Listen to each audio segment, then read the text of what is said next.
Hi hello నమస్తే welcome to Telugu one this is దివేశ్రీ.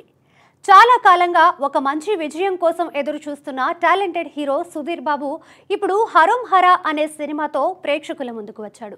Gyan Sagar దర్శకత్వం వహించిన ఈ చిత్రంలో సుబ్రహ్మణ్యం అనే పాత్ర పోషించాడు.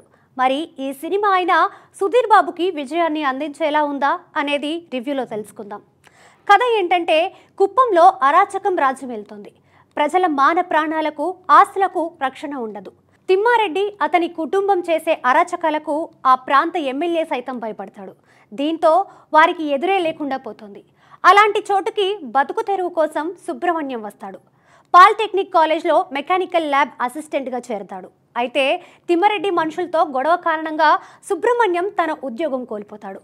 అదే సమయంలో తన తండ్రి ఊరు నిండా అప్పులు చేశాడని, ఆ అప్పులు తీరాలంటే చాలా డబ్బు అవసరమని తెలుసుకుంటాడు. డబ్బు కోసం ఏం చెయ్యాలి అని ఆలోచిస్తున్న సుబ్రహ్మణ్యంకి తన స్నేహితుడు పళనిస్వామి కారణంగా గన్ తయారీ మొదలు పెట్టాలనే ఆలోచన వస్తుంది. తుపాకులు తయారు చేయడం మొదలు పెట్టిన తర్వాత సుబ్రహ్మణ్యం జీవితం, కుప్పం ప్రజల జీవితాలు ఎలా మారాయి? తన గన్ వ్యాపారం కోసం తిమ్మారెడ్డి మనుషులతో చేతులు కలిపి హింస మరింత పెరగడానికి కారణమైనప్పటికీ కుప్పం ప్రజలు ఎందుకు సుబ్రహ్మణ్యంని దేవుళ్లా భావిస్తున్నారు? తిమ్మారెడ్డి మనుషుల నుంచి ఆ ప్రాంత ప్రజలకు విముక్తి లభించిందా అనేది సినిమా చూసి తెలుసుకోవాలి. సినిమా ఎలా ఉందంటే ఒక సామాన్య వ్యక్తి అసామాన్యుడిగా ఎదగడం, ఈ తరహా కథలు ఇప్పటికే ఎన్నో వచ్చాయి, ఇంకా వస్తూనే ఉన్నాయి. హరం హరా కూడా ఆ కోవకి చెందినదే. కథగా చూసుకుంటే కొత్తదనం ఏం లేదు. ఇలాంటి కథలకు హీరో క్యారెక్టరైజేషన్, కథనం కీలకం. హీరో పాత్రతో ప్రేక్షకులు ప్రయాణం చేసేలా రాసుకోవాలి. అతనికి ఎన్నో అడ్డంకులు ఎదురు కావాలి. ఆ అడ్డంకులను దాటుకొని అతను ఎదగాలి. అలాగే బలమైన యాక్షన్ సన్నివేశాలు మాత్రమే ఉంటే సరిపోదు, ఎమోషన్ కూడా అదే స్థాయిలో ఉండాలి. కానీ హరం హరా విషయంలో ఇవేవీ జరగలేదు. హీరో పాత్ర తనకి ఎదురే లేనట్టుగా అన్నీ చేసుకుంటూ వెళ్ళిపోతూ ఉంటాడు.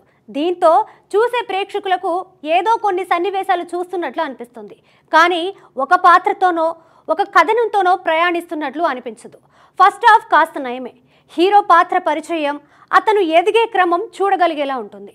ఇంటర్వెల్ సన్నివేశాలు కూడా మెప్పించాయి, కానీ సెకండ్ హాఫ్ పూర్తిగా తేలిపోయింది. యాక్షన్ సన్నివేశాలతో నడిపించడం తప్ప సెకండ్ హాఫ్లో కథ చెప్పడానికి పెద్దగా స్కోప్ లేదు.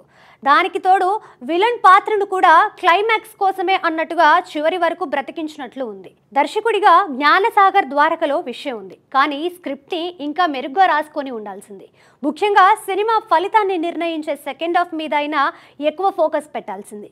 యాక్షన్ సన్నివేశాలను మాత్రం సుధీర్ బాబుకి కాకుండా ఏదో స్టార్ హీరోకి అన్నట్టుగా ఓ రేంజ్లో డిజైన్ చేశారు. అయితే బలమైన ఎమోషన్స్ లేకుండా కేవలం యాక్షన్ సన్నివేశాలతోనే 2.5 గంటల పాటు ప్రేక్షకులని కూర్చోబెట్టడం కష్టమనే విషయాన్ని గ్రహించాలి. ఫైనల్గా చెప్పేదేంటంటే యాక్షన్ ప్రియులకు ఈ సినిమా నచ్చే అవకాశం ఉంది. అలా అని అంచనాలు పెట్టుకొని వెళ్తే మాత్రం నిరాశ చెందుతారు.